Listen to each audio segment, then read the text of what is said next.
Nous saluons chacun de vous cet après-midi dans les noms précieux de notre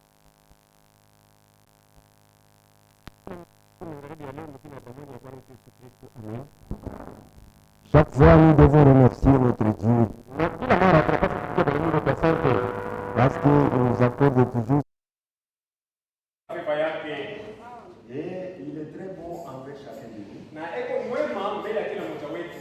Et cela doit être visible et une expérience dans la vie de chacun. La Bible dit, c'est Dieu qui donne même les mouvements que nous avons. Ce n'est pas toi. C'est Dieu qui fait que tu bouges. Tous les mouvements que nous faisons, c'est Dieu qui les fait. Donc vous comprendrez que Jésus avait raison de dire, sans moi,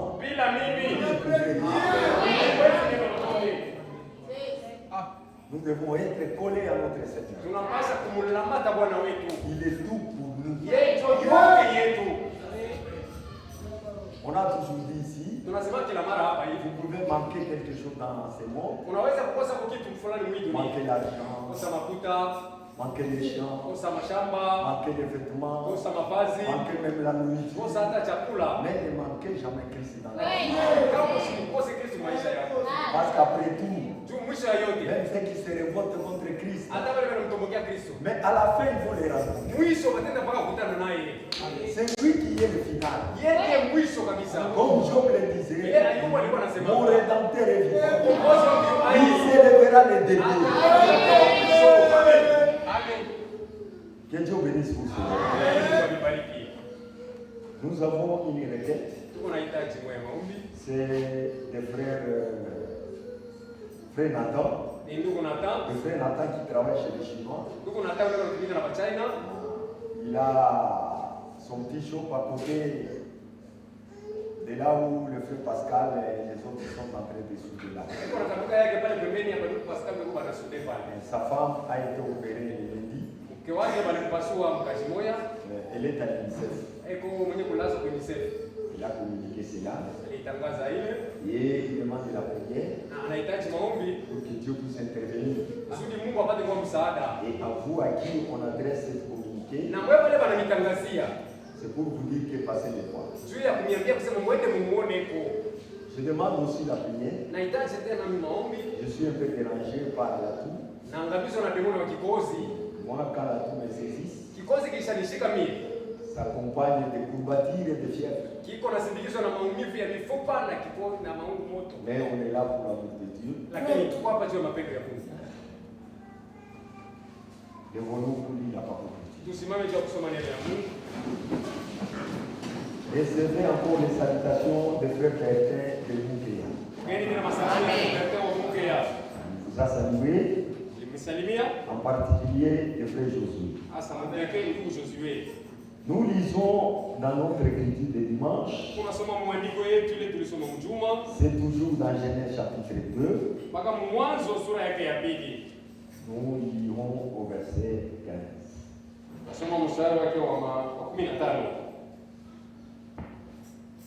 L'Éternel Dieu prit l'homme et le plaça dans le jardin d'Éden pour le cultiver et pour le garder.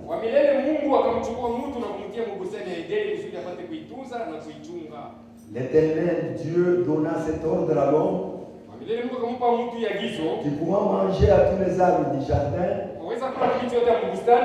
mais tu ne mangeras pas de l'arbre de la connaissance du bien et du mal, car le jour où tu en mangeras, tu mourras. Ensemble, prions un court instant. Invitons Dieu pour qu'il nous conduise par son esprit pendant que nous écoutons cette parole. Prions.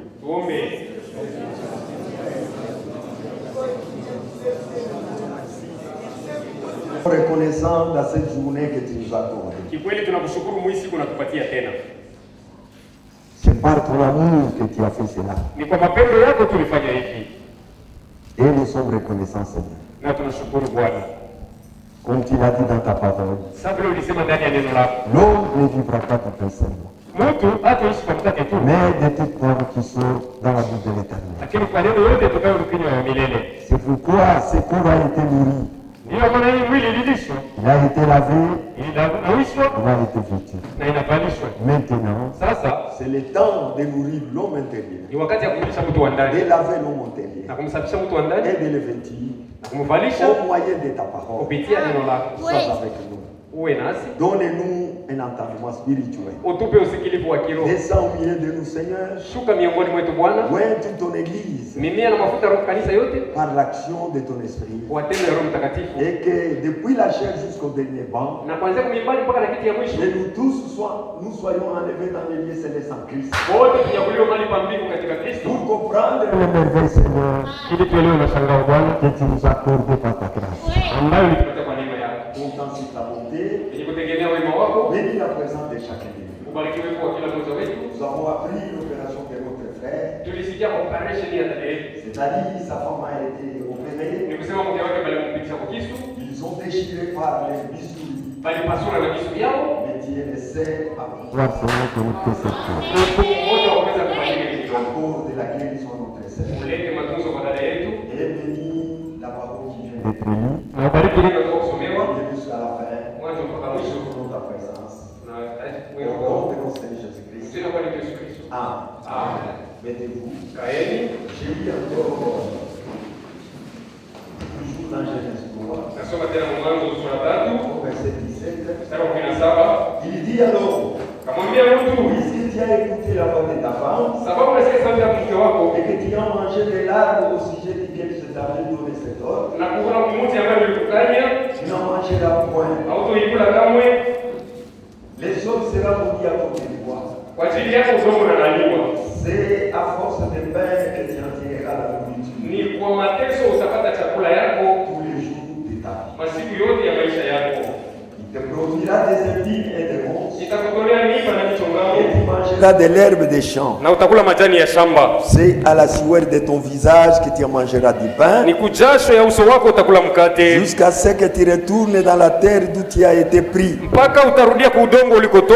Car tu es poussière, tu retourneras à la poussière. Romains chapitre 5.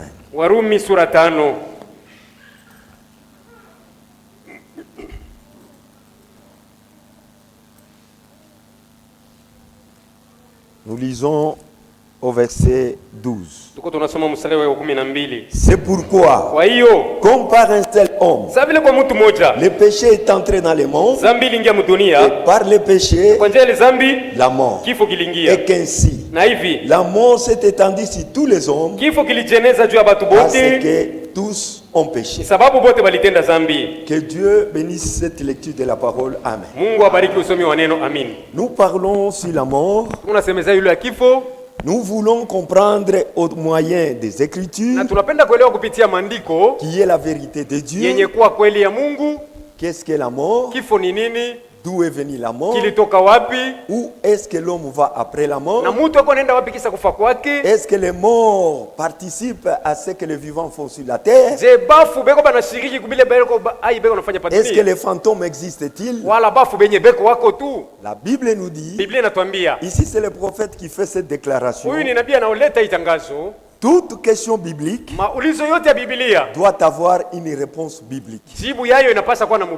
Et nous croyons dans cette parole biblique. Parce que c'est la vérité absolue de Dieu. C'est Dieu lui-même qui a écrit cette Bible au travers des hommes. Que Dieu, par son esprit, les a inspirés à mettre la pensée de Dieu dans ces livres. C'est pourquoi, dans ces livres, il n'y a aucune interprétation humaine. C'est Dieu lui-même qui donne l'interprétation.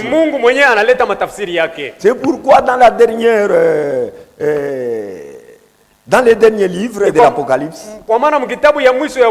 Apocalypse 22, si vous lisez là-bas, le prophète fait un commentaire, il dit,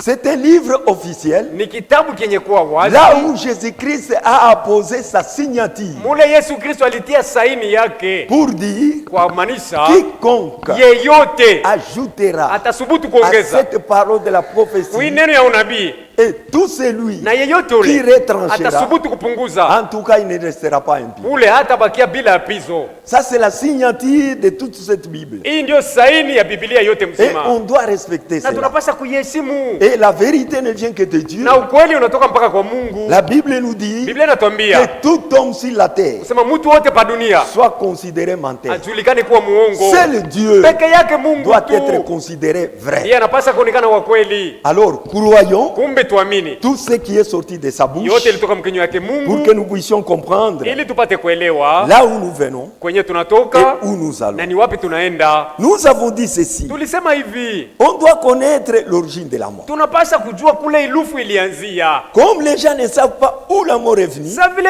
batu habajui ilufu ilitoka wapi, c'est pourquoi ils sont embrouillés. ndio maana banajivuruka tu. Ils taxent n'importe qui d'être auteur de la tuerie, de la mort de quelqu'un. Banaanza kutwika batu bobote kusema hapa ndio baliuana. C'est faux. Bongo. Même la maladie Hata magonjwa ne peut yenyewe pas te tuer. haiwezi hata kukuua. Même une voiture Hata ne gari peut pas te haiwezi tuer. kukuua. Ni la faim Wala ne njaa peut pas te tuer. haiwezi Ni kukuua. la mort elle-même Wala kifo ne kenyewe peut pas te tuer. akiwezi kukuua. L'homme meurt Mtu eko quand nakufa son temps arrive. muda wake ukifika. Amen. Alléluia. Ndio.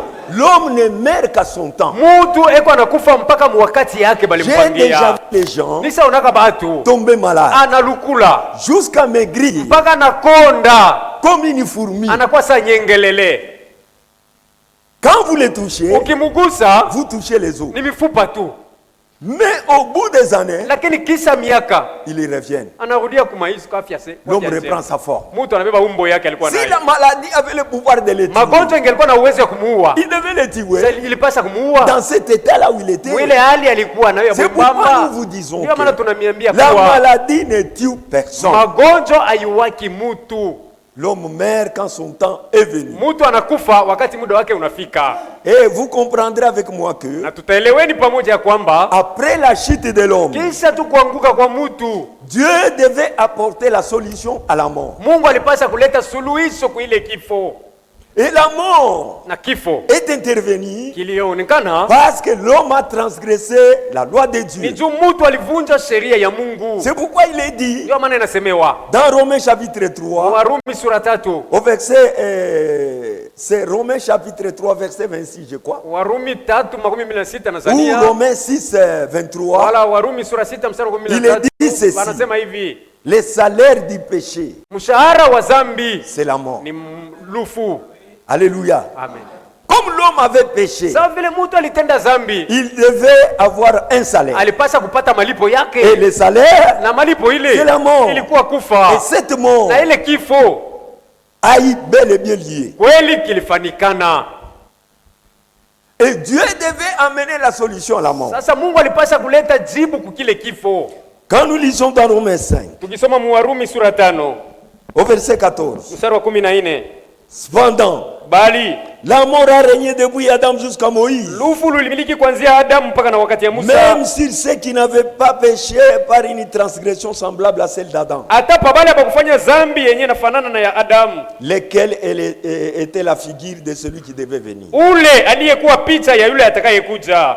Nous sommes tous condamnés. Bote tushahukumiwa, Même un bébé est condamné. hata mtoto mchanga mwenye kuhukumiwa. Terminé. Kunaisha Par un seul homme, kwa njia ya mtu mmoja tu, nous tous, sie bote nous avons péché. tulitenda dhambi. Au travers d'Adam, Kupitia nous Adamu tous nous sommes morts. sie bote Nous tulikufa, tous nous avons péché. sie bote tulitenda dhambi, Nous tous nous sommes devenus ennemis de Dieu. bote tunakuwa maadui yake Mungu Par un seul homme. kwa njia ya mtu mmoja tu. Amen. Amen. C'est ce qui arrive aujourd'hui. Ni ile iko nafika leo, Et c'est ce que nous vivons na ni aujourd'hui. kile tuko tunaishi leo. Toutes les maladies, Magonjwa yote hii c'est le sujet du péché. ni matokeo tu ya dhambi. La mort elle-même, Kifo kenyewe, les troubles, fujo, la haine, chuki, les divisions, kugawanyana, les sectes, mankunji nkunji, le régionalisme, ubaguzi toutes wa ces choses-là, ni yote ile ce sont les fruits du péché. ni matunda ya dhambi. Mais Dieu ne pouvait pas rester comme ça. Lakini Mungu hakuweza kubakia kimya. Ces jours-là, Siku ile quand Adam est tombé, Adamu alipoanguka, Dieu a rompu son repos. Mungu alikata mapumziko Parce qu'il yake. s'est reposé. Sababu Mungu alikuwa Mais anapumzika à cause de l'amour kwa ajili ya mapendo de son fils qui était ya Adam, mwana wake alikuwa Adamu. il a rompu le repos Mungu alisimamisha mapumziko. Il est descendu Mungu pour alishuka venir voir la situation. ili haya aone mambo ikoje. C'est pourquoi Ndiyo maana Dieu devait amener la solution à la mort. Mungu alipasha kuleta jibu kwa mambo yanahusu kifo. Parce que tous ont péché. Tubote balitenda Et dhambi ils sont privés de la gloire de Dieu. na balikataliwa kwa utukufu wa Mungu. C'est pourquoi ces jours-là, Ndiyo maana siku ile quand Jean a vu la scène, wakati Yohana aliona vile mambo yalikuwa que le yanafanyikana, monde était perdu, ya kwamba dunia ilipotea, il n'y avait plus d'espoir, hakukuwa tena tumaini lingine. Jean a pleuré amèrement. Yohana alilia na kusononeka. C'est ce que nous lisons dans Apocalypse chapitre 5. Ni ile tunasoma Ufunuo sura 5. Jean a pleuré Yohana alilia parce qu'il n'y avait personne maana hakukuwa mtu pour sauver ule l'humanité. aliweza kuokoa ulimwengu. Apocalypse 5, verset 1. Ufunuo sura 5 mstari wa kwanza.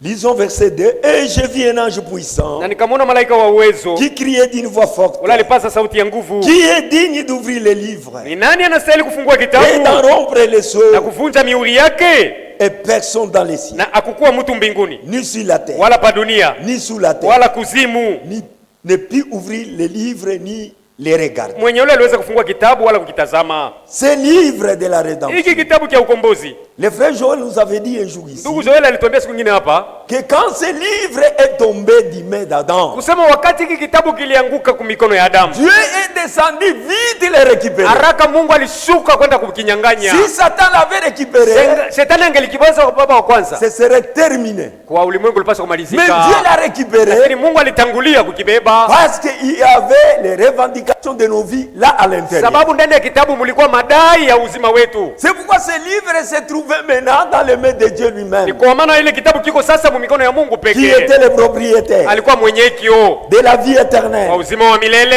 Maintenant, on pouvait chercher Sasa balipasha kutafuta qui pouvait venir ni briser nani alipasha kwenda kuvunja le livre kitabu, l'ouvrir, kukifungua pour nous amener le salut, kusudi atuletee pour nous wokovu, amener la ili rédemption. atuletee C'est ce ukombozi. que Jean vit Ni ici. kile Yohana aliona pale. Personne dans les ciels, Hakuna mtu mbinguni aucun ange hata malaika n'était digne. ule akustahili. Tous les anges du ciel, Bamalaika bote ya mbingu, à partir des anges, kuanzia des bamalaika, archanges, bamalaika des bakubwa, séraphins, maserafina, personne n'était digne. hakuna mwenye alistahili. On a regardé sur la terre, Banaangalia pa dunia parmi hii, les hommes vivants, miongoni ya balio hai, malgré leur titre, hata macheo yabo, malgré leur grandeur, hata bukubwa bwabo, malgré leur influence, hata uvuto yabo, personne n'était digne. hakuna On aliyestahili. est allé même sous la terre Alishuka hata pour kuzimuni, voir parmi les morts. kuona miongoni mwa bafu, On a regardé Moïse, kuangalia Musa il n'était pas digne. hakustahili, On a regardé Élie, kuangalia il Eliya n'était pas digne. hakustahili, Tous les prophètes, manabii wote N'était pas digne. hawakustahili. Jean a pleuré. Yohana alianza Il a kulia, dit, c'est terminé. anasema hapa kunaisha, Nous sommes perdus. tunapotea. Et je pleurais beaucoup de ce que personne ne fit trouver digne d'ouvrir les livres ni de les regarder. Na nililia sana vile hakuna mtu alipatikana wa kufungua kitabu na kukitazama. C'était le livre de la rédemption. Ilikuwa ni kitabu ya ukombozi kile, Et l'un des vieillards me dit, lakini mmoja mubazee pleurez akaniambia, point. usilie voici tena, le lion de la tribu de Juda, angalia simba wa kabila ya le Yuda, rejeton de David, chipuko ya Daudi, a vaincu anawina pour ouvrir les kwa livres, kufungua kitabu et c'est cette na source. mihuri yake 7. Et j'ai vu au milieu du trône Na nikaona katikati ya enzi et des quatre êtres vivants, na miongoni mwa viumbe ine hai, au milieu des vieillards, katikati ya bazee, un agneau qui était là, mwana kondoo alikuwa comme pale immolé. sawa mwenye Il kuchinjwa. avait 7 cornes Alikuwa na pembe 7 et 7 yeux, na macho 7 sont les 7 esprits de Dieu envoyés par toute la terre. yenye kuwa maroho ya Mungu 7 ambayo ilitumwa mulimwengu mzima. Quand Jean était dans la déception, wakati Yohana alipoteza matumaini, il a eu une consolation. alipata ufariji Quelqu'un est baadaye. venu le toucher. Huko ule alienda Il kumgusa, lui dit, Jean, ne pleure pas. kumwambia Yohana usilie tena, Nous avons quand même une solution. tushaipata jibu. Il y a quelqu'un qui est digne. Huko ule C'est le anastahili, lion de la tribu ni de simba Juda. wa kabila ya Yuda. Et quand Jean a levé les Na wakati yeux Yohana alinua macho pour regarder ce juu lion-là, atamwone ule il simba, n'a pas vu le lion. akuona hapo simba tena, Il a vu l'agneau de Dieu. aliona hapo mwana kondoo wa Mungu. Alléluia. Amen. Le lion, Simba c'est un animal ni mnyama qui représente une puissance, ule anaonyesha uwezo qui est fort wa nguvu dans les combats. kuvita. Il a combattu. Aligombana Et l'agneau, na mwana kondoo c'est pour les ni sacrifices. juu ya sadaka.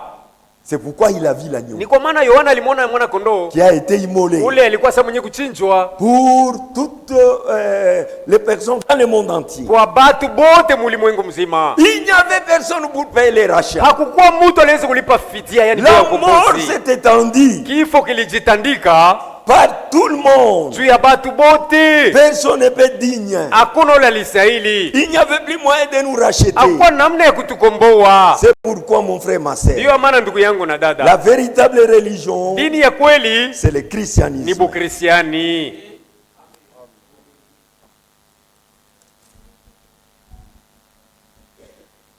C'est vrai, la véritable religion, c'est le Ni christianisme. kweli dini ya kweli ni Bukristiani. Prenons Psaume 49, Tubebe Zaburi 49 au verset 6. mstari wake wa 6. Pourquoi craindrais-je au jour du malheur, Kwa nini nitakuwa naogopa msiku ya taabu, lorsque l'iniquité de mes adversaires m'enveloppe? wakati uovu ya badui yangu inanizunguka? Ils ont confiance en leurs biens Abo banategemea mali yabo et se glorifient de leur grande richesse. na kujitukuza mu mali yako mbo munene, Mais ils ne peuvent se racheter l'un l'autre, lakini hawawezi kujikomboa mmoja na mwingine, ni donner à Dieu le prix des rachats. wala kumupa Mungu bei ya ukombozi. Le rachat de leur âme est cher Ukombozi ya nafsi yabo iko bei et kabisa n'aura jamais lié. na haitofanikana kamwe. Amen. Amin. Le rachat est très cher. Ukombozi iko bei sana. Aucun homme ne pouvait racheter un autre. Hakuna mwanadamu aliweza kumkombola jani yake. Comment un pécheur peut sauver un autre Je pécheur? mtenda zambi anaweza kumkomboa mtenda zambi mwingine? Alléluia. Amin. C'est pourquoi je vous disais ce Ndio maana nilikuwa jour-là, namwambia siku ile, ne craignez pas les morts. musiogope bafu. Les morts sont morts. Bafu ni benye kufa. Quand un homme meurt, Mtu akishakufa meurt pécheur, anakufa mtenda zambi, il va en prison, anaenda mara moja dans les lieux mubuloko, de tourment. mfazi ya mateso,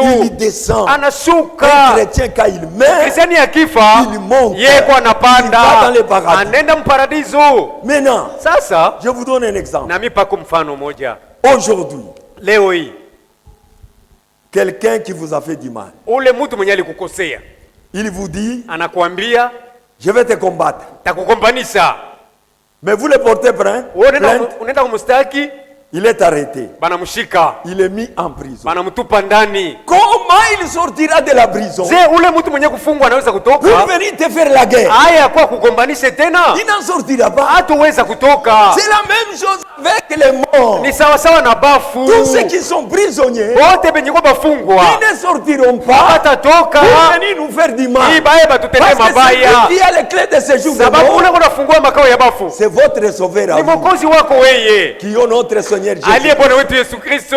Ce sont des prisonniers. Si ni bafungwa tu, Alors on devait amener la solution. kumbe balipasha kuiletea La solution de la mort. jibu ya kifo. Et pour nous racheter, Juu ya kutukomboa il fallait qu'un prix soit payé. ilipashwa bei moja ilipwe, Ce prix-là na bei ile n'est pas dans ce monde. haina muhili ulimwengu, N'est pas le prix d'argent. sio bei ya makuta.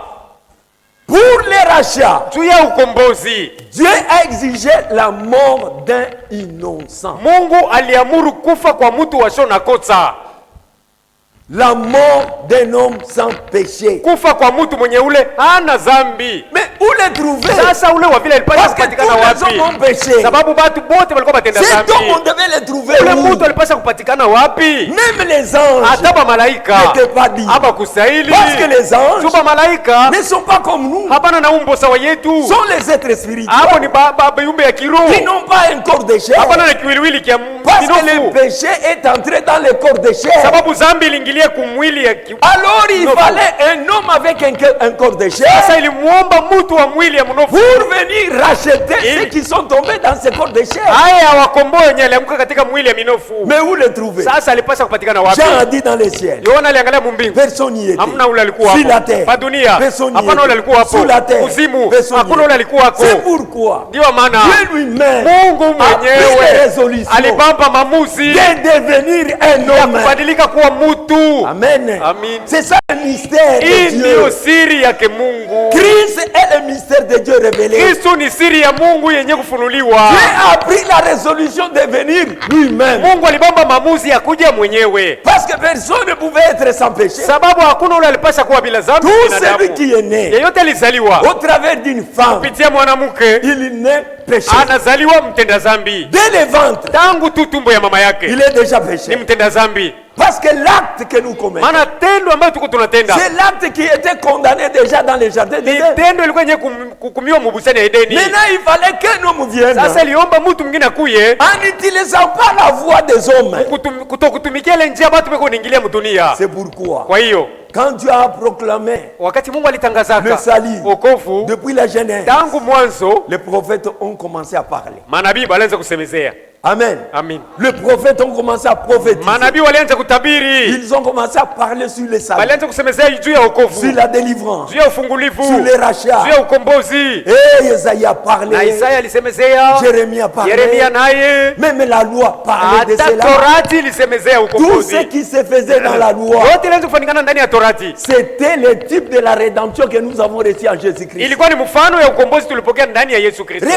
quand Dieu a dit à Moïse, vous allez faire les eaux de séparation. Cette eau de séparation était faite comment? On prenait le bois de cèdre. C'est un bois rouge. Et on prenait l'hysope. Et on prenait aussi la cramoisie. Et on prenait la génisse rouge. Cette génisse rouge, c'était un bœuf qui n'avait jamais porté les joues. Tout ceci typifiait Christ. Quand Christ était sur la terre, il n'a jamais porté un joug. Que ce soit d'une confession religieuse quelconque, il n'était pas pour les Sadducéens, il n'était pas pour les Hérodiens, il n'était pas pour les pharisiens. Tous ils les amenaient à lui. Lui c'était le véritable chemin. C'est pourquoi il devait venir à lui. Il n'avait jamais été trempé dans les affaires sur la terre. C'est un bœuf qui n'avait pas porté de joues. Il n'avait pas de problème. Et on devait prendre ce bœuf, on devait le tuer, le brûler ensemble avec la cramoisie, l'hysope et le bois de cèdre qui typifiait déjà la croix. Et on brûlait le tout ensemble. On prenait maintenant la cendre, on le mélangeait avec de l'eau. Et cette eau-là, c'était l'eau de séparation. C'est-à-dire quoi? Ça séparait le péché avec son péché pour lui remettre dans la communion avec Dieu. Et cette eau-là, on le mettait devant l'entrée de l'assemblée. Amen. Amen. Maintenant, les sangs qui étaient coulés, les sacrificateurs prenait ce sang avec son doigt. Il faisait l'aspersion cette fois sur la porte de l'entrée. Pourquoi on a mis ce sang sur la porte? C'était un témoignage public. Chacun qui entrait dans le temple pouvait voir ces traces de sang sur la porte. Et sa conscience lui dira, vraiment, le sacrifice a été payé à cause de moi. C'était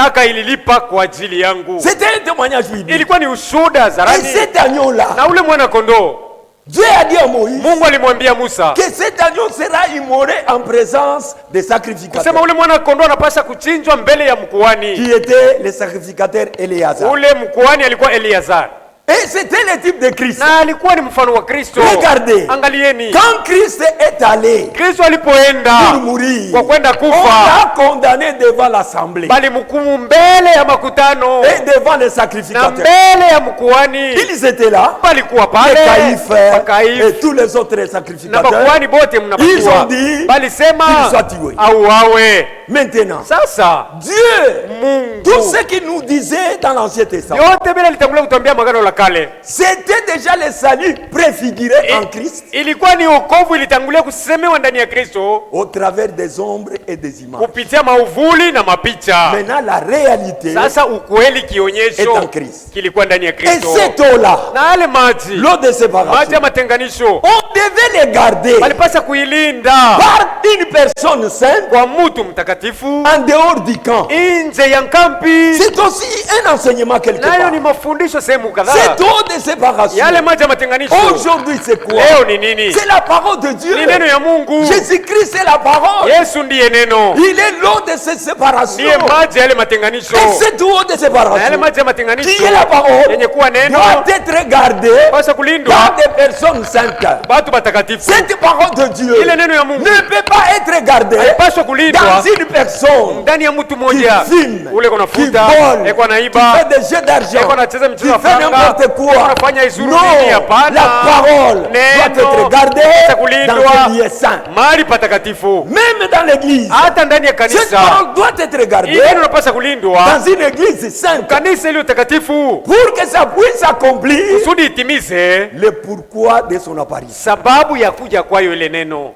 Voyez que tout montrait Christ. Munaona kusema vyote vilikuwa natangulia kuonyesha Kristo. Et Esaïe a vu. Na Isaya alionaka 500 ans avant que Jésus ne naisse. miaka 500 mbele hata Yesu kuzaliwa. Il y regarde. Anaangalia, Il proclame. anatabiri, Il dit ainsi dit le Seigneur. anasema ndivyo Bwana anasema. Frère Branham dit, Ndugu Branham anasema les ainsi dit Seigneur. ndivyo anasema. Les ainsi dit le Seigneur. Ndivyo Bwana anasema. C'est quand un prophète voit une vision Ni wakati nabii anaona de ono la part de Dieu kwa ngambo ya et Mungu il proclame les ainsi dit le na Seigneur. nabii anasema ndivyo Bwana ananiambia. La chose Kila anasema ne faillira jamais. akitashindikana kamwe. Que les gens ne veulent pas. Batu bakatale, Que les gens refusent. batu bakatale, Que les années passent. miaka ipite, Qu'il y ait des ombres ou des uwe lumières. mauvuli wala mwangaza, Dieu finira toujours par accomplir sa parole. mwisho ya yote Mungu atatimiza mpaka neno lake tu. Dieu ne décevra jamais ses prophètes. Mungu atapatisaka haya manabii wake Jamais. kamwe. Quand un prophète Wakati nabii est dessus, anafezeshwa, parce que ce qu'il avait dit, Dieu Dieu ne l'a pas accompli. nabii alisema Mungu akukitimiza, Ce n'est pas lui qui aura honte. sio nabii atakuwa na haya, C'est Dieu qui l'avait envoyé qui aura honte. ni ule Mungu alimtuma ule nabii ndio atapata Et Dieu haya, ne peut jamais le faire. na Mungu hawezi kufanya vile. Et Esaïe a vu. Na Isaya aliona, Il a crié. anapaza sauti, Un enfant nous est né. mtoto mmoja amezaliwa Un fils kwetu, nous est donné. tumepewa mwana. Alléluia. Amen. Et il crie encore, il dit, Na anapaza sauti anasema, voici une vierge. angalieni bikira Il mmoja deviendra enceinte. atakuwa na Et il mimba, enfantera un fils. atazala mtoto wa kiume. Esaïe avait dit cela. Isaya alitangulia kuona ile 500 ans après, Mia- avant que Jésus ne naisse. miaka 500 mbele ya Yesu kuzaliwa, On l'avait même tué. bali muwaka À Isaya cause de ça, kwa ajili ya ile manabii Oh, diamandi. unabii on lilandaka l'avait scié. banamukata na kisumeno, Ah, les scies de bois. kisumeno On ya l'a mbao coupé, Esaïe. banamukata Isaya.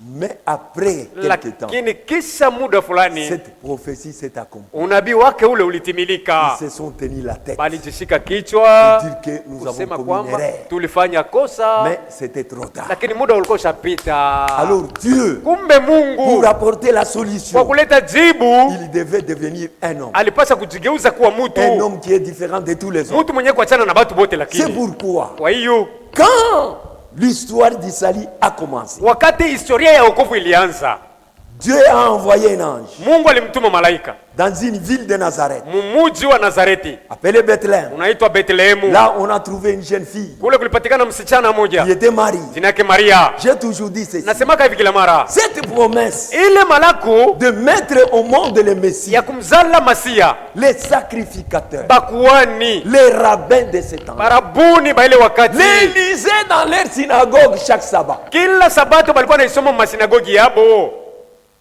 lisait ça. Balikuwa nasoma hayo. C'est pourquoi cette femme samaritaine, Ndio maana ule mwanamke Msamaria il s'est rappelé de ses prédications. alikumbukaka ile mahubiri. Il a dit, Anasema on nous a dit, balikuwa natuambia c'est par leur prédicateur, kupitia mahubiri yao que quand le Messie kusema viendra, Masia atakapokuja il fera les choses que tu fais. atafanya mambo unayofanya wewe Jésus lui a hapa. dit, Yesu alimwambia Je le suis, moi qui te parle. ndimi ule unaongea Vous naye. voyez, Unaona, on lisait cela, balikuwa naisoma comme nous lisons aujourd'hui, sasa vile na sisi tuko tunasoma leo sur le problème de kwa l'enlèvement, mambo yanayohusu kunyakuliwa, sur le retour de Christ. kurudia kwa Kristo. Nous tous nous écoutons, Wote tuko mais il nasikia, y a ceux qui font de ce retour leur lakini préoccupation. kubwa la kufanya kurudia kwake kunakuwa shughuli Et les yao. autres font semblant. Hapa bengine banasula tu. C'était la même chose au temps de Marie. Ilikuwa na sawa sawa wakati ya Mariamu. Ce n'est pas Marie celle qui était la Sio vierge. Maria peke yake alikuwa bikira mwile wakati. C'était la coutume en Israël d'être vierge. Ilikuwa tabia kwa Israeli kuwa bikira. Mais toutes les vierges Lakini mabikira wote n'ont pas fait de cette promesse leur hapa préoccupation. kufanya ile malako inakuwa shughuli yao. Seule Marie pouvait se Peke préoccuper.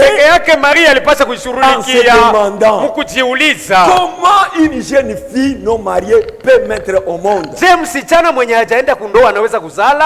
chaque fois, ça les dérange. Na kila mara ile mambo ilikuwa na Et quand Dieu musuru. regardait, Wakati Mungu il a vu aliangalia, parmi toutes les anaona jeunes vierges, miongoni mwa babikira il n'y bote a que Marie qui s'est préoccupée. mpaka Mariamu ndio alikuwa na shughuli Et yake. il a dit à l'ange, Alimwambia malaika, va chez Marie. uende kwa Mariamu C'est kule. ainsi que l'ange est entré chez Ndio Marie. namna malaika aliingia kwa Mariamu, L'a salué, alimsalimia, lui a dit, tu anamwambia as trouvé grâce unapata ko neema devant les saints. mbele ya Bwana, Tu seras enceinte, utakuwa tu mjamzito, enfanteras un fils. utazala mtoto wa kiume, C'est celui-là qui sauvera le monde. ni yule atakayeokoa ulimwengu, Son nom sera Jésus. jina lake atakuwa Yesu. Marie dit, ce n'est pas Maria possible. anasema Moi, je haiwezekani, ne connais pas d'homme. mimi sijui mwanaume. Il dit, ce n'est pas l'affaire d'homme. Malaika anasema sio mambo ya Dans wanaume ces wanaume, choses-là, mwile mambo il n'y a kule pas l'intelligence humaine. hamna akili ya kibinadamu, Il n'y a pas la gynécologie humaine. hamna elimu ya C'est kibinadamu. Dieu lui-même qui va opérer Ni l'opération. Mungu mwenyewe atafanya operation. Alors, après cela, Na baada ya ile l'ange lui a dit, malaika alimwambia cet enfant, ule mtoto avant qu'il naisse, mbele ya yeye Dieu kuzaliwa, lui-même Mungu mwenyewe découvrira de son ombre. atakufunika na uvuli Et wake, le saint enfant qui sera né de na toi mtoto mtakatifu atakayezaliwa toka kwako sera appelé ataitwa le fils du Très-Haut. mwana wa aliye juu. Et en fait de compte, Na mwisho ya yote Marie a dit, Mariamu alisema qu'il me soit fait inifanikiwe selon la volonté de Dieu. kufuatana na mapenzi yake Bwana. Le même moment, Wakati ile quand ile Marie a répondu ça, Mariamu alipomjibu malaika tu, la vie est entrée en elle. uzima uliingia ndani ya tumbo yake.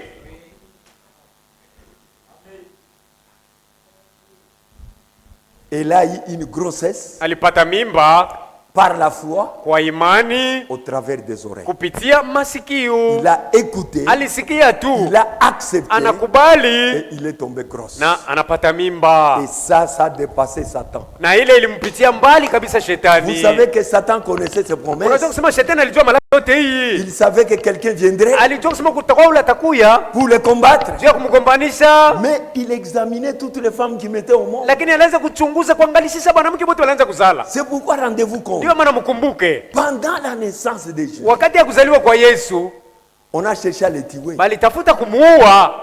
Comme on n'a pas trouvé, Sasa vile hawakumpata, on a donné l'ordre balileta agizo de tuer les enfants à partir de 2 ans jusqu'à 0 mois. ya kuwa batoto bote kuanzia kuzaliwa mpaka umri wa miaka 2.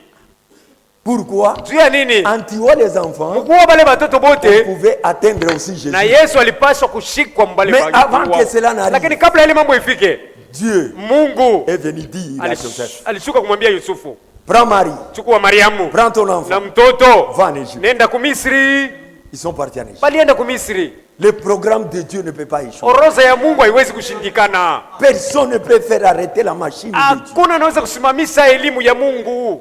Quand Dieu proclame la chose, Mungu akisapanga kitu c'est une machine puissante ni mashini ya uwezo, qui est dans la marche. iko msafari, Personne ne peut arrêter hakuna cela. anaweza kuisimamisha. Si vous voulez arrêter la promesse de Ukisubutu Dieu, kusimamisha malako ya vous serez Mungu, écrasé par elle. utapondekana na ile mashini ya Mungu. C'est pourquoi cramponnez-vous à toutes les promesses de Dieu. Ndio maana mzingatie kwa malako yote ya Mungu. Et Moïse aussi en Égypte, Musa naye Mumisri il était le type de Jésus. alikuwa mfano wa Yesu Kristo. Quand Moïse est né, Wakati Musa alizaliwa, on a cherché à tuer les bébés. balitafuta kuua batoto bachanga bote. C'est ainsi qu'on a pris Moïse, Ndio naona balimbeba Musa, on l'a mis dans une petite caisse. Banamweka On mkitunga. l'a mis sur le fleuve. Banamweka pa bahari. Là où il y avait des alligators. Pale palikuwa Des bamamba. serpents. Palikuwa banyoka. Tous les animaux venimeux Banyama bote basuku. étaient là sur le fleuve. Balikuwa pale pa bahari ni. Mais Dieu dit ceci. Lakini Mungu anasema Ça c'est le hivi. prophète qui dit. Huyu ni nabii Il dit, anasema. Dieu avait envoyé un ange Anasema Mungu alitumaka malaika. qui est venu faire les barricades tout autour de ce cercueil Ule alienda kutia geti kando kando ya kale kasanduku. pour qu'aucun animal n'aille manger cet enfant. Kusudi nyama wowote asiende kumkula mtoto. Et c'était que c'est descendu jusqu'au point final. Na kasanduku kalitelemka mpaka na panukta ya mwisho. La fille de Pharaon a ramassé ça. Binti wa Farao Ça alikaokota. c'est une autre histoire. Ile ni habari Je nyingine. voudrais seulement vous montrer que Nilipenda tu kumwonyesha kwamba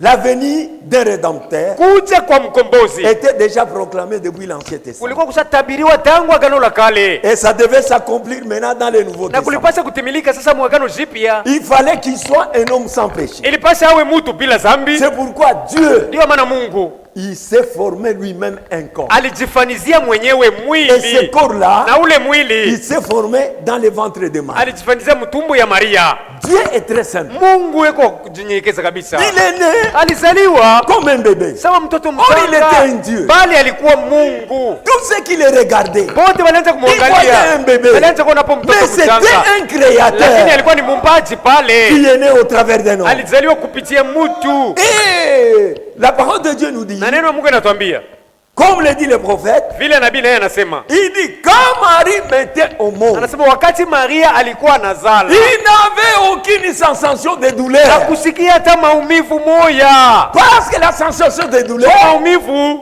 est venue à la malédiction ilitokea de kulaana la relation sexuelle kwa mapatano ya entre l'homme et la ngono femme. katikati ya mwanaume na Mais Marie, mwanamke, elle, lakini Maria il yeye n'a pas eu de relation. kupatana na mwanaume. C'est Dieu qui est parachuté dans son Ni Mungu ventre. alishuka tu ndani ya tumbo Et il s'est yake formé une matrice na humaine. anajifanizia kitanda Il mwenyewe, créait son sang lui-même anajiumbia damu yake dans cet enfant. ndani ya ule mtoto. Il n'avait pas même un goutte de sang de Marie. Amkwata toni moja ya damu ya Il Maria, n'y en avait pas. haikuwamo 100%. asilimia C'était Dieu lui-même. ni damu ya Mungu mwenyewe. C'est pourquoi il était un enfant très étrange. Ndio alikuwa maana alikuwa mtoto mwa kigeni kabisa. Comment un enfant de 12 ans, Je, mtoto na umri wa miaka 12 il peut rester au temple aliweza kubakia avec hekaluni ses grands na pale sacrificateurs, bakuhani le bakubwa, docteur de la loi. balimu ya sheria. Il discutait avec eux les Écritures. Alianza kubishana nabo pa mambo yanayohusu maandiko. C'était terrible. Ilikuwa ni ajabu, Ils n'ont pas compris hapa kuelewa que c'est Dieu qui est devenu Emmanuel. kusema ni Mungu alikuwa Emanueli. Emmanuel qui veut dire Emanueli ya maana yake Dieu parmi nous. Mungu pamoja C'est nasi, ce que nous croyons. ni kile sisi tunaamini. Et pendant qu'il était sur la terre, Na wakati alikuwa angali pa dunia, il devait apporter la solution. alipasa kuleta jibu. Quand vous lisez la prédication, les parents rédempteurs, Mkisoma mu mahubiri inaitwa mzazi mkombozi, c'est lui qui devait venir nous sauver, ule alipasa kwa kutuokoa, nous racheter de la mort. kutukomboa kukifo. Ça devait être un proche parent, Alipasa kwa mzazi wa karibu nasi, pas un autre, sio un mwingine, proche parent. mzazi wa karibu. C'est ce qui est expliqué dans le livre des rites. Ndio kinafasiriwa mkitabu ya Luta. Quand Abimelech, Wakati Abimeleki à cause de la faim, kwa ajili ya njaa tu il a quitté Israël alitoka pour Mwisraeli aller en Moab. ndio kwenda kumoabu, Et il s'est rejoint un peu de temps. alifurahiwa muda En kidogo, partant, ils ont tout perdu. mkwenda balipoteza vyote. Et quand Abimelech est mort, Na wakati Abimeleki alifariki kule kumoabu, Kiljon et Maclon sont morts, batoto yake mbili bakiume balifariki il a nabo. décidé de retourner en Israël. Naomi aliamua kurudia Quand il kuisraeli, est rentré en na Israël, wakati alianza kurudia kuisraeli il a trouvé tous ses héritages pris dans les mains des autres. alikuta buriti yake yote bashabeba kwa mikono ya batu bengine, Or, il y avait une loi de rachat. bali palikuwa sheria ya Et ukombozi, celui qui veut racheter na ule anataka kukomboa doit être un proche parent. alipaswa kwa mzazi yake wa C'est karibu. pourquoi on cherchait quelqu'un qui était plus proche. Ni kwa maana kwanza kutafuta mzazi ule kwa karibu kabisa, Pour qu'il rachète les propriétés que Ruth avait perdues, Naomi. ili akomboe ile buriti Naomi alipotezaka. Et celui qui était dit, Na ule alistahili c'était Boaz. alikuwa Boazi.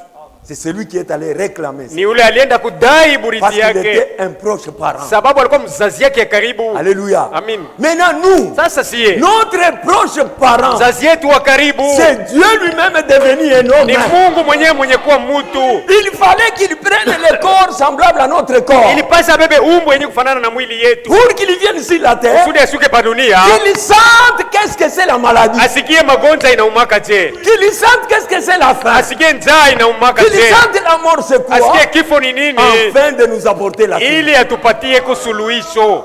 C'est comme ça. Ndivyo La Bible dit, Biblia inasema, il a porté le péché dans son propre corps. alichukua zambi mwili yake Lui qui mwenyewe. n'était pas péché, Yeye ule hakuwa zambi. Dieu l'a fait péché Mungu à cause alimfanya de kuwa nous. zambi kwa ajili yetu. Amena. Pour tuer le péché. Kusudi yuwe zambi. Comme je vous avais dit ce jour-là. Vile nilimembia ile siku. Ici nous avons une couverture. Hapa tuko tuna kifiniko kia nje. À l'intérieur il y a la mort. Ndani ya kile kifiniko mko lufu. Cette couverture, Hiki kifiniko c'est le péché. ndio zambi.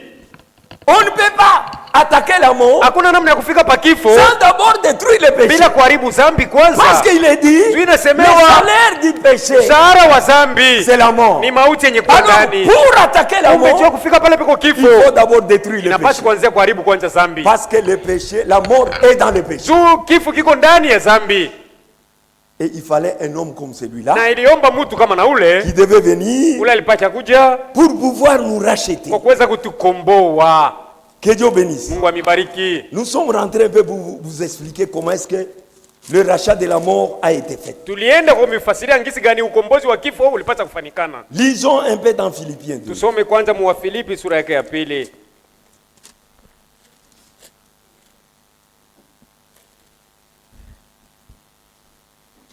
Au verset 5. Mstari wa 5.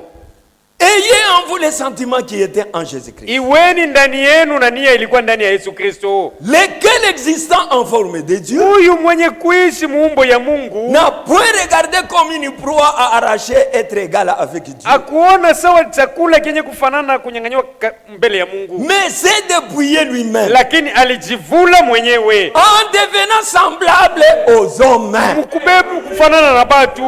et il a paru comme un simple homme. Alionekana sawa mtu kawaida, Il s'est humilié lui-même, alijinyenyekeza kwanza s'est rendu mwenyewe, obéissant kujifanya kuwa mtiifu jusqu'à la mort, mpaka na pakufa, même jusqu'à la mort de la hata croix. kifo cha msalaba. Vous voyez, Mnaona 2 Corinthiens, Wakorinto wa pili, il a pris un corps, alibeba umbo mwili, le corps de péché, mwili wa zambi pour nous délivrer. kusudi atukomboe.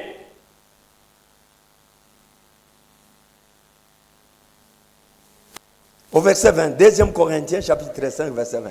Wakorinto wa pili sura 5 Nous mstari faisons 12. donc les fonctions d'ambassadeurs pour Christ, Kumbe tuko nafanya kazi ya bakilishi juu ya comme si Kristo. Dieu exhortait par nous. Sa vile Kristo eko yanaonywa kupitia Nous vous en sisi. supplions au nom de Christ. Tuna misi kwa ajili ya jina yake Soyez Kristo. réconciliés avec Dieu. Mupatanishwe tuna Mungu. C'est lui qui n'a point connu le péché. Ye ule hakujua zambi. Il a fait devenir péché Alimfanya kuwa zambi pour nous, kwa ajili afin que yetu. nous devenions en lui justice de Dieu. Kusudi ndani yake tupate kuwa uwaki ya Mungu. Amen. C'est pourquoi comprenez, Ndio maana eleweni. tout celui qui croit Yeyote de anayeamini tout son na cœur moyo wake wote que Jésus-Christ kusema Yesu est Kristo son ndiye sauveur, mwokozi il est wake, parfait devant Dieu. anakamilika mbele ya Mungu.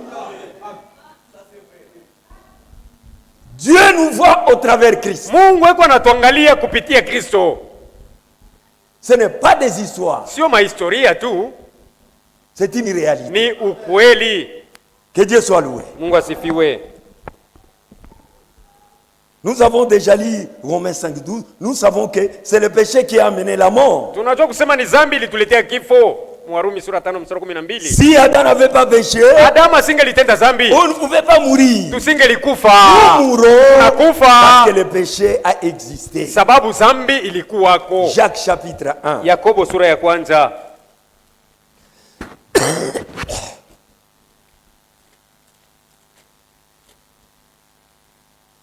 Verset 13. mstari wa 13. Que personne, lorsqu'il est tenté, Kusiwe mtu wakati anajaribiwa ne dise c'est aseme Dieu qui me tente. ni Mungu ananijaribu. Non, Hapana, Dieu ne tente personne. Mungu hawezi kujaribu mtu. Les tentateurs, Mujaribu c'est le diable. ni ibilisi. Nous, Dieu nous éprouve. Si Mungu eko anatupima. Quand le diable nous tente, wakati shetani anatujaribu, il a un objectif, eko na kifukuzio c'est yake, nous faire tomber. ni kutuangusha. Mais quand Dieu nous éprouve, wakati Mungu anatupima, il a un objectif, na yeye na kifukuzio, c'est pour nous faire avancer dans la foi. kutupandisha muimani. Car Dieu ne peut être tenté par le mal. Sababu Mungu mwenye hawezi hata kujaribiwa na mabaya. Il ne tente lui-même personne. Na Mungu akuwake anajaribu mtu. Mais chacun est tenté. Lakini kila mmoja anajaribiwa. Quand il est attiré et amorcé par sa propre convoitise. Wakati anavutwa na kushikwa na tamaa yake mwenyewe. Puis la convoitise. Kisha tamaa. Lorsqu'elle a conçu. Wakati inachukua mimba. Enfant de péché. Inazala dhambi. Et le péché. Na dhambi ile. Étant consommé. Kisha kutimizwa. Inaleta kifo. Le péché produit la mort. Zambi inatoa kifo. Fuyons cela. Tukimbie zambi kumbe. 1 Corinthiens 15. Wakorinto wa kwanza 15. Voyez les conséquences du péché. Mnaona matokeo ya zambi? Si nous souffrons aujourd'hui. Kama leo tunaanza kuhangaika. C'est à cause du péché. Ni kwa ajili ya zambi. Mais Dieu est venu détruire maintenant le péché. Lakini Mungu alikuwa kuiharibu ile zambi. Au travers de son corps. Kupitia mwili yake.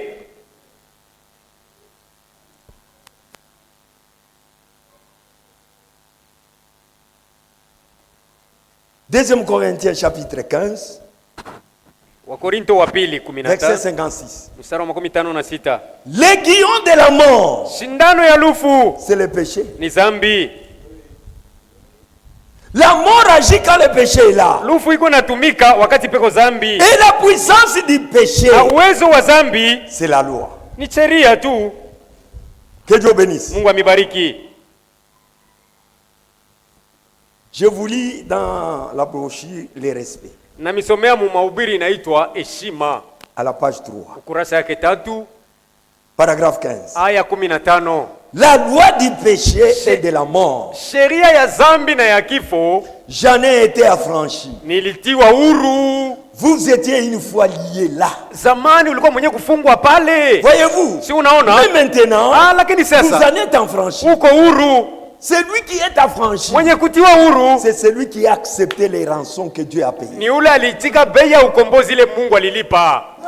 Comme je l'ai dit ce matin, la mort habite seulement dans le péché. Kifo kiko naishi tu ndani ya zambi. Le péché et la mort sont pareils. Zambi na kifo ni sawa sawa. Lorsque vous êtes loin du péché, wakati unaenda mbali na zambi, vous êtes loin de la mort. Unakimbia na lufu yenyewe. Lorsque vous êtes dans le péché, lakini ukiwa ndani ya zambi, vous êtes dans la mort. Uko ndani ya kifo. Amen. Il n'y a que le péché qui nous tue. Ni paka zambi ndio iko natuua. Ce n'est pas la maladie. Sio magonjwa. La maladie elle-même, magonjwa yenyewe kwanza, c'est le sujet du péché. Ni matokeo tu ya zambi. C'est le péché qui a apporté la maladie. Ni zambi ilituletea magonjwa. Dans la prédication les eaux de séparation, mahubiri inaitwa maji ya matenganisho. Frère Branham dit au paragraphe 26. Ndugu maana anasema aya ya 26. Il a été blessé pour nos péchés. Aliumizwa kwa ajili ya zambi yetu. C'est par ce maîtrisir que nous avons été guéris. Ni kubilonda yake sisi tunatuzwa. Le même Christ. Kristo ule ule. Le même jour. Siku ile ile. Le même sang. Damu ile ile. La maladie. Magonjwa. C'est la peine du péché. Ni apizo ya zambi. Toute maladie vient du péché. Magonjwa yote iko natoka kuzambi. Peut-être pas directement de votre péché. Mara moja kuzambi yako tu. Mais par héritage. Pengine kwa kurithi mu familia. Ndio. Alléluia. Amen. Toute maladie, magonjwa yote vient du péché. Inatoka kuzambi. Mais quand quelqu'un est malade, wakati mtu anagonjwa, il n'est pas dit qu'il a péché, c'est pourquoi il est malade. Hayamaanishi kusema ni yeye anatenda dhambi ndio maana analukula, hapana. Ça peut être cela. Inaweza kufika ni yeye alitenda dhambi ndio analukula. Maana Biblia inasema, si quelqu'un parmi vous est malade, kama mtu katikati yenu mgonjwa, il appelle les anciens. Aite bazee. Et les anciens le oignent lui. Na bazee bamumimie mafuta. Et qu'il prie. Na baombe. Et la Bible dit, na Biblia inasema, confessez les péchés les uns les autres. Mukiri mazambi pamoja na wengine. Afin que vous soyez guéris. Kusudi mupate kupona. Ça peut être un péché que tu as commis quelque part. Inaweza kuwa zambi ulitenda sehemu fulani. Tout comme ça ne peut pas être un péché. Awe sio zambi yako tu. Mais on ne peut pas attribuer toute maladie au péché. Lakini magonjwa yote hatuwezi kuitwika kusema ulifanya zambi. Toute maladie vient du péché, peut peut-être pas directement de votre péché, Magonjwa yote yanatoka kuzambi, mara sio tu zambi yako tu, mais par héritage. lakini kwa kurithi mfamilia. Il n'y avait aucune maladie avant le péché. Mbele ya zambi hapakuwaka magonjwa hata moja. Lorsque le péché est venu, Wakati zambi ilifika, la maladie est un attribut ou une conséquence du péché. magonjwa ni kazi ama matokeo ya zambi. Et vous ne pouvez pas traiter de la maladie, Na hauwezi kuita magonjwa, traiter, kuitunza sans traiter du péché. bila kuanzia hapo kutunza zambi. Frère, Banduku, tu ne peux pas détruire la mort hauwezi kuharibu kifo sans d'abord détruire le péché. bila kuanzia pale peko zambi. Ndio C'est pourquoi Dieu devait détruire d'abord le péché. ndio maana Mungu alipasha kuanzia hapo kuharibu zambi. Il devait porter le péché dans son Alipasha corps. kuchukua zambi mumwili yake, Le corps du péché. mwili wa zambi. Il est devenu péché Yeye anakuwa zambi à cause de vous et kwa moi. ajili yako wewe na Il mie. est monté avec ça Alipanda nayo ile zambi au calvaire. pa Kalvari. C'est là où le péché a été détruit. Ni pale zambi iliharibiwa. Quand vous lisez dans la prédication, Kisoma mahubiri ce jour-là au calvaire, siku ile pa Kalvari, le Branham dit, ndugu au Branham anasema calvaire, pa Kalvari le prix de notre rachat bei ya ukombozi yetu a été payé ce jour-là. ililipwa siku ile. Et vous savez, Na mnajua c'est par la mort ni kwa njia ya kufa qu'il a détruit la mort. aliharibu lufu yenyewe. C'est vrai, Ni kweli, c'est par la mort ni kwa lufu yake qu'il a détruit la mort. aliharibu kifo kenyewe. Et maintenant, cette mort, qu'est-ce qu'il nous a apporté? Sasa kile kifo kilituletea nini? Lufu yake, La mort nous a apporté les rachats. lufu yake ilituletea ukombozi. Le prix a été payé. Bei ililipwa. Par la mort de Christ, Kwa kufa kwa Kristo nous avons la vie. tunapata uzima. Par la mort de Christ, Kwa kufa kwa Kristo nous avons la vie. sie tunapata uzima. C'est de même dans ce monde. Ni sawa sawa mu hii dunia Nous vivons des choses mortes. tuko tunaishi na vitu vile vile biko binakufa. Chacun de nous Kila mmoja wetu a hapa mangé quelque chose qui a été tué. alikula kile kitu kilikufa. Même la farine Hata bunga de maïs. kwa mihindi, Les maïs sont morts. mihindi Pour ilikufa que toi tu manges la mort du maïs, tu upate kula lufu ya mihindi afin que tu vives. na upate kuishi.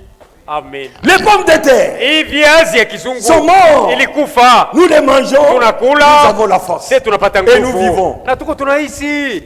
Toutes les légumes, Mamboga ya majani yote mais aussi. iko na kufa nayo. Quand vous les écueillez, Wakati unaikata Vous les unaichuma, tuez. si unaua hiyo pour que vous mangez, uwe ukule, alors vous aurez la vie. pale utapata uzima. Nous vivons des choses mortes. Tuko tunaishi na vitu vile vyo biko De la vinakufa. même manière vile vile dont nous vivons Sie tuko na dans hizi ce corps physique, mwili par des choses mortes. kuanzia vitu vya De la kufa. même manière, Vile vile notre tena, âme nafsi yetu vivra de itaishi la mort de notre na Seigneur kifo Jésus-Christ. cha Bwana wetu Yesu Kristo. Nous devons manger Jésus. Tunapasa kumkula Yesu, On doit manger Jésus. tunapasa kumkula Yesu. Lui-même disait, Yeye pekee alikuwa anasema mon corps mwili est yangu vraiment une nourriture. kweli ni Et chakula mon na sang damu yangu est breuvage. ni kinyeo. Mangez le corps de Jésus. Kuleni mwili wa Et le Yesu, corps de Jésus, na c'est mwili wa quoi? Yesu ni C'est la nini? parole révélée de Ni notre neno temps. kufunuliwa ya wakati yetu, Et notre âme intérieure na mtu wetu wa ndani est en train de prendre vie eko naishi, parce que la mort a été tuée. maana kifo kiliuawa. Je lis quelque part et je termine. Nasoma sehemu fulani na namalizia pale, Toujours dans les eaux de séparation. mpaka mahubiri inaitwa maji ya matenganisho.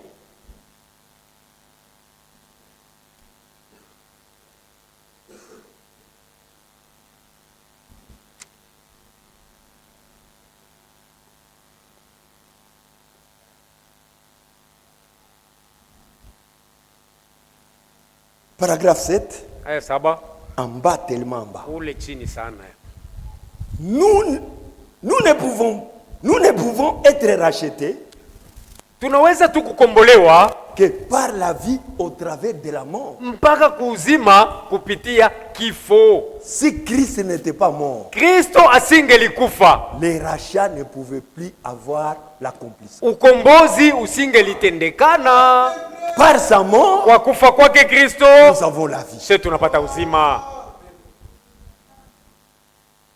Et la mort est l'unique chose qui apporte la rédemption. Na kifo ni kitu tu kimoja kinatuletea ukombozi. Paragraphe 8. Aya 8. Il vous faut avoir un antidote. Unapasha kuwa na dawa ya ukingo, chanjo. Alléluia. Amen.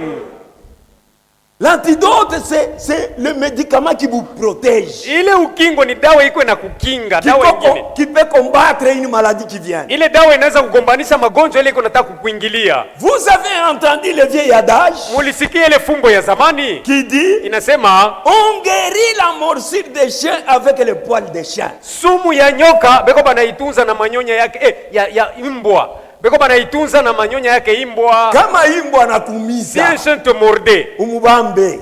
Tiens-le. Kuna ile manyonya. Arrache ses poils. Weka pa kilo. Place sur la blessure. Uko natunzwa. Là tu es en train d'être guéri. Hakuna hata mambo ya vaccin. Il n'y a pas de vaccin là-bas. C'est un antidote. Ile ni dawa ya ukingo, manyonya yake. Mwende mpime. Allez essayer. Kama unaona tu imbwa anakuumiza, si vous voyez un chien vous mordre, mubembeleshe tu mbame. Allez torlote, allez arrache le poil. On guérit le morsure des chiens avec le poil des chiens. Sumu ya mbwa banaitunzwa na manyonya yake mbwa. Eh bien, c'est vrai. Nani kweli? C'est parce que c'est une partie du chien. Sababu ile manyonya ni kipande ya mwili yake mbwa. Une partie du chien va guérir la blessure provoquée par les chiens. Kipande ya mwili ya mbwa itatunza ile kilonda inatoka kwa mbwa. La même chose s'applique pour le péché. Na habari ile ile inatumikiwa juu ya dhambi. Si le péché est venu par la mort, kama dhambi ilikuwa kwa njia ya lufu, il faut la mort pour lutter avec le péché. Basi tena lufu ilikuwa kukombanisha ile dhambi. Alléluia. Amen. Ah, cet homme vraiment. Huyu mtu nabii kweli. Je relis encore. Nisome tena. Si le péché kama zambi est venu par la mort, ilikuwa kwa njia ya kifo, il faut la mort, inaomba tena kifo kiende kikombanishe ile zambi. Vous voyez? Unaona? Ainsi, hivi même la vie elle-même, hata uzima wenyewe vient par la mort. Unakuwa kupitia kufa. La vie physique, uzima wa mwili, vient par la mort. Unakuwa na njia ya lufu. Alléluia. Amen. Dieu est très sage. Mungu ni mwenye hekima sana. C'est pourquoi ndio maana vous comprendrez que utelewa kwamba Jean avait raison de pleurer. Yohana alikuwa na sherehe kulia pale. Hapa kwa mtu alionekana. C'était terminé. Mambo iliisha pale. Il fallait qu'un homme vienne. Ilipasha ule mtu atakuya. Contrairement à la manière dont viennent les gens dans le monde. Awe kinyume na vile watu beko banazaliwa mdunia. C'est pourquoi il est venu par une naissance virginale. Ni kwa maana ule mtu alikuwa kwa njia ya kuzaliwa kwa kibikira. Et il est né comme un simple homme. Na alizaliwa sawa mtu kawaida tu. Et les gens n'ont pas vu cela. Hapa kuona ile. Les autres, bengine l'ont méprisé. Balimzarau. Il dit que c'est Dieu là Mungu wa namna gani ule qui a pleuré ule alilia à la tombe de Lazare. Kaburi ya Lazaro. Il a pleuré. Alilia. Il dit oui, oui. En tant qu'homme, kama mutu, il a pleuré. Alilia. Il pouvait sentir les douleurs comme nous les sentons aujourd'hui. Pour qu'il soit une véritable consolation. Il a été tenté même par les femmes. La Bible dit, mais il n'a pas tombé. Il connaît la tentation. Comment est-ce que les femmes peuvent nous tenter? Comment est-ce que les hommes peuvent vous tenter? Dieu connaît la puissance de la tentation. Il a donné la solution en sortant vainqueur de la tentation. Il a résisté contre la faim. Il a vaincu. C'est pourquoi il est plus que vainqueur. Lui, il a pleuré à la tombe de Lazare. Il dit, oh, voici comment il pleure. S'il était Dieu, pourquoi il peut pleurer? Frère Branham dit, en tant qu'homme, il a pleuré. Mais, quand il a dit, Lazare, sors, il était plus qu'un homme. Il était un homme. Quand il était couché dans la barque, et il y voyageait, les tempêtes ont surgi, le vent, les vagues, les disciples ont commencé à les réveiller. Seigneur, nous mourrons, réveille-toi. Quand il dormait, il a senti la fatigue que tu sens aussi. Il s'est reposé. Il était un homme. Mais quand il s'est réveillé, toi-même, calme-toi. Il était plus que Dieu. Les gens ne comprennent pas. Batu habaelewi. C'est là où réside le mystère d'Israël. Ni mwenye kuwa sasa siri ya wokovu. La mort devait être détruite par la mort. Kifo kilipasha kuharibiwa na lufu ingine. Et quand vous attaquez quelqu'un, na wakati unaenda kumbanisha mtu, et surtout hasa zaidi lorsque un chef vous mord, wakati imbwa anakumiza, il reste accroché à toi. Anabakia mwenye kukulamata kumwili. N'essayez pas de le frapper aux jambes, sur le corps. Il ne peut pas lâcher. Hawezi kukuacha. Frappez à la tête. Mupike kukichwa.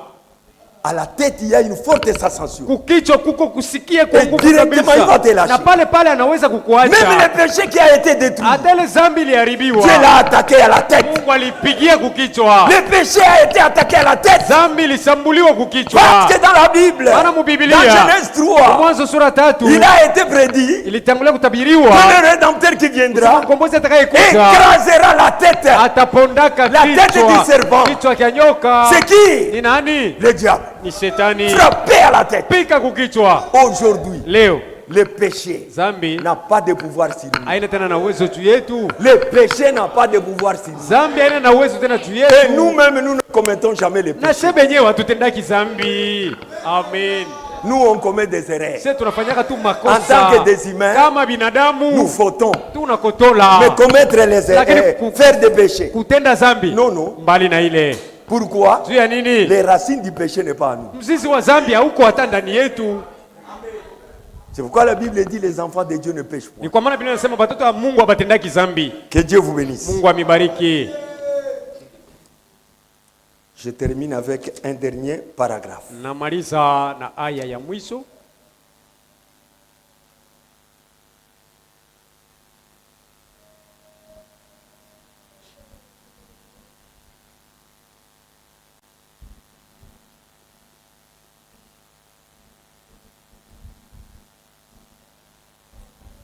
Paragraphe 6 au milieu. Dans les eaux de séparation, il a été tenté par la faim.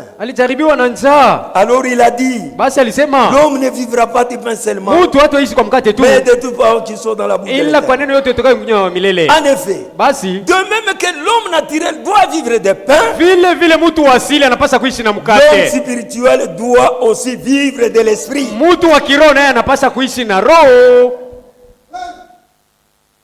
Jésus-Christ a dû mourir pour être mangé. Si l'on peut vivre par Christ, cela rend donc la chose parfaite. Et nous voyons que la mort a été tuée.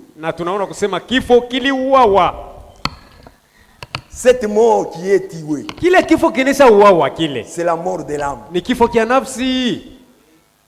C'est la mort qui a été anéantie. Physiquement, nous mourons. Mais la deuxième mort, nous ne mourrons pas. Parce que nous sommes passés de la mort à la vie. Comprenez que, comme nous avons parlé sur la mort, lui, quand il est mort, il a été enterré. Jésus a été enterré. Il a senti la tombe c'est quoi. Il connaît où vont les morts. Il connaît. Parce qu'il est descendu même dans les séjours des morts. C'est là où je vous ai dit que je vais vous parler sur les âmes qui sont en prison maintenant. On doit aborder cela demain. Lui est mort. Il a été enterré. Il est allé dans les séjours des morts. C'est lui qui peut nous expliquer. Le séjour des morts c'est quoi? Aucun devin, aucun pasteur, aucune église. C'est lui qui est revenu de la mort, qui a témoigné. Voici, j'étais mort, je suis vivant au siècle des siècles. Je tiens les clés de la mort et des séjours de mort. Seul, il a le droit de nous expliquer. Où est-ce que nous allons après la mort? C'est l'évidence. l'évidence de la résurrection, kionyesho kia ufufuko, l'évidence de la vie éternelle. kielelezo kia uzima wa milele. Jésus a prouvé Yesu que alithibitisha la résurrection est réelle. ya kwamba ufufuko ni Parce que kweli. lui-même est le prémisse. Kwanza yeye peke ni malimbuko. C'est pourquoi il est dit, Ndio maana il inasemewa est le premier né ni mzaliwa wa kwanza d'entre les morts. miongoni mwa bafu. C'est le seul à Ni ressusciter. yeye peke wa kwanza Avant kufufuka. que Jésus ne meure, Mbele ya Yesu kufa personne n'a ressuscité sur la terre. hakuna yule alifufuka pa dunia. Ceux qui dormaient, Bale banaanza kulala, ceux qui mouraient dans les maisons, bale banaanza kufa manyumba, banamweka mkitanda, on le wanaenda met dans kuita le lit, on appelle un prophète, prophète, anakuwa il anamwombea. vient prier Ça, pour ce lui. n'est pas la résurrection. Ile sio ufufuko. La résurrection, Ufufuko faire face à la terre. ni kupingana na Faire udongo, face à la tombe. kupingana na kaburi. C'est ça la résurrection. Ile ndio ufufuko Celle qui l'a manifesté, peke yake alionyesha c'est ni Jésus-Christ. Bwana Yesu Et Kristo, il est revenu à la vie. na alirudia kuzima. N'ayez pas peur. Anasema msiogope tena,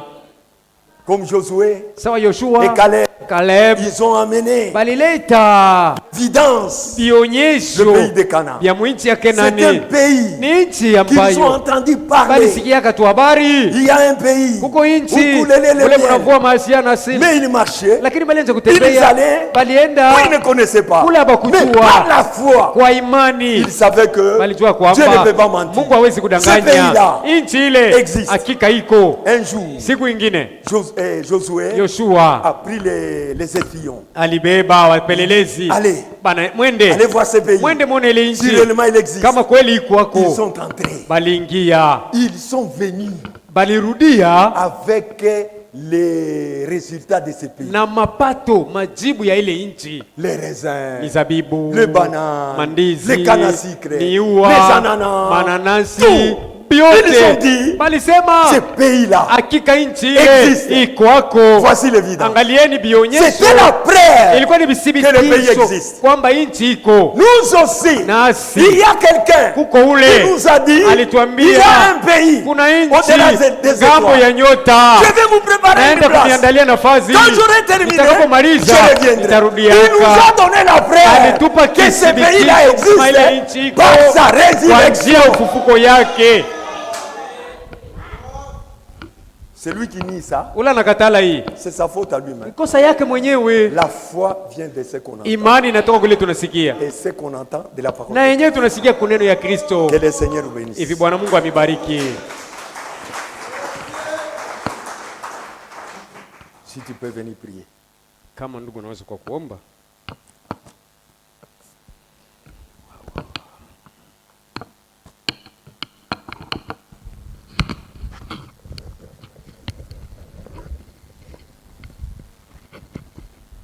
Ninakuta Bwana Yesu rafiki yangu kweli, kwa mapendo anapita sisi zote,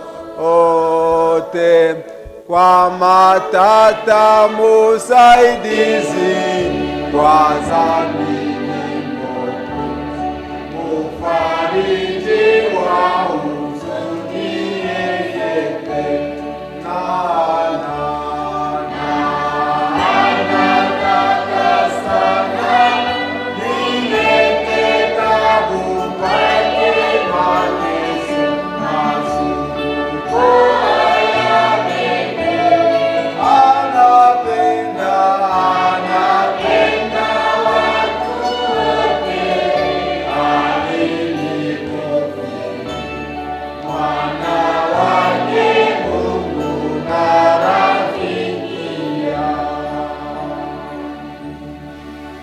Tunahitaji ya da Jane wa Frere Emma, anahitaji maombi ya patakatifu. Mtoto yake anateswa na demo wa fievre, tifoidi na malaria. Hivi tutaomba kufatana na hii, tunashikia juu Mungu apate kutusaidia. Juu tunashikia na vya kweli, naomba imani juu ya kuchika. Watu tunashikia roho ya Mungu inasema ule anadute anarikosea. Kama naamini njoo ile tunashimamia. Kama kuko achanisho ya Shia na bala waamini. Njoo hapa. Mapagano beko naongopa lufu, njoo bajue lufu lianza je. Meshi Mungu anatufunulia tujue hivi bintu biko. Tushongope kitu kyokyote, lakini tumtumanie Mungu 100%. Tutaomba Mungu kisha tutakumbuka irekete.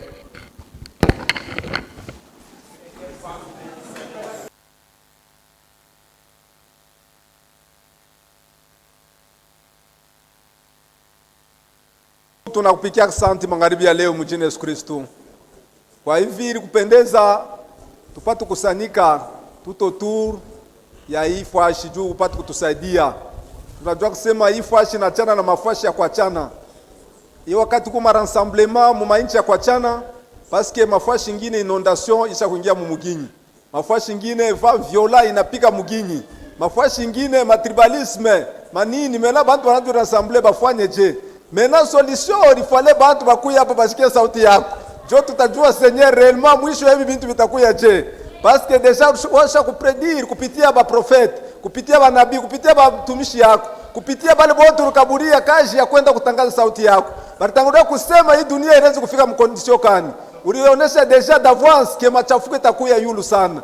Peshe itaongezeka, mabintu vitakomplike, mahatai ya kuishi itakuwa difficile. Ulisema ile yote itakuwa ni mwanzo wa uchungu. C'est pourquoi Seigneur kama tunasikia akule, bintu vina komplike, huku bintu abiendeke, muma politiki abiendeke, fashion yote abiendeke. Haina muwazari, c'est-à-dire ni njia ile tracé. Maintenant Seigneur tunajua kule bitafikia. D'avance unatuonesha Seigneur, unatuonesha sema mshongope. Mimi niko pamoja na mweye. Unaenda mbali unasema hata nywele yeye naikonte. Hakuna namna hata nywele yetu ipotee. C'est pourquoi tunakupikia asante, jina lako lisifiwe.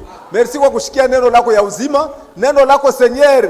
Tunajua kusema leo bantu jua kosa hii mwangaza, jua kosa hii revelation. Bantu banenda kumtuma nyumba tuko isole. Bantu banenda mamilima, banenda kufanya mashoza abominable. Bantu banenda mtuma chambre bana ba profetiser bongo, bana balanda bongo, bana bongezea bongo, bana bongezea boka, bana bongezea tena doute. C'est pourquoi Seigneur shie unaturevele kupitia sauti yako. Juu tutembee tujue lufu luringia je, tunajua ke lufu mambo yayo iko je na mwisho yayo itafiniri je. Seigneur, c'est pourquoi tunajua ke mmoja ule kuna uwezo wa kuturevele ni wewe. Unaifanya kwa njia Roho Mtakatifu magharibi ya leo. Tunaamini ke hatuwezi kuwa na boka, hatuwezi kuongopa. Juu tunajua kusema lufu kwetu ni moyen de transport, lufu kwetu ni marque de, lufu kwetu ni avion. Kama natubeba tutupeleka pa destination kwako, c'est pourquoi tuongope. Kama unafia kuya tunasema kuya. C'est pourquoi tunasema merci. Ulifanya wakati Paul aliishi na ba profeti batumisha kwa mingi. Wengine balitamania banasema mimi nafurahiwa kwenda. Mejua kazi ile balikuwa nayo ilifale bashimambe kwa kiloko, juu batemwanye sauti yako. Na sisi Seigneur atuongope. Tunaamini ke Seigneur sauti yako litupa. Bwana kuna uwezo ya kutuchunga, ya kutusaidia. Kama momena nafika, unakuwa unatubeba kwa travers ya lufu. Tunajua kusema Seigneur ni mwayeru weka jua kututosha mwili, tukupate kukuona. Wakati tuko mwili Seigneur iko nguvu sana kukuona. C'est pourquoi tunasema asante. Ubariki Seigneur mtumishi wako. Kwa hiyo yote upermete paro yake. Juu Seigneur ipate kutusaidia, ipate kutupa nguvu. Juu Seigneur kushika hata kitu kimoja kinaweza kututrouble. Juu kama tunaishi tunajua kusema siku ikeneye ni wewe una permete tutoke mwili dunia. Hakuna solution inaweza kufanikana hata hospital, hata ba profeta, hata ba nini. Kama wanasema tutoke, tunachika Seigneur tunasema utubebe. Tunasema asante mjini Yesu Kristo. Ubariki Seigneur kila mtoto wako mwanamume na mwanamke. Tunaanza kwenda, utupe nguvu tena, utupe sante. Porque Bwana kesho tupatane pa ifashi tutakupikia asante. Bwana kureketi leta pa ifashi. Tunaamini ke wenjo unaweza kuleta solution. Parce que magonjwa tunajua kusema already déjà solution. Ulisema parme maîtriser que vous avez déjà été guéri. Mjini Yesu Kristo mponye mtoto fashi yote iko. Tifoid malaria mbele yako haina kintu, ni mademo. Tunaamini ke Seigneur ushakuwa complete kazi ku Golgotha. Tunaanza kwenda, tubariki Seigneur, ubariki kila mmoja alikuja hapa, utuasiste fasho tutakuwa. Tunaomba na kuamini mjini Yesu Kristo. Amen. Twende na salama ya Bwana.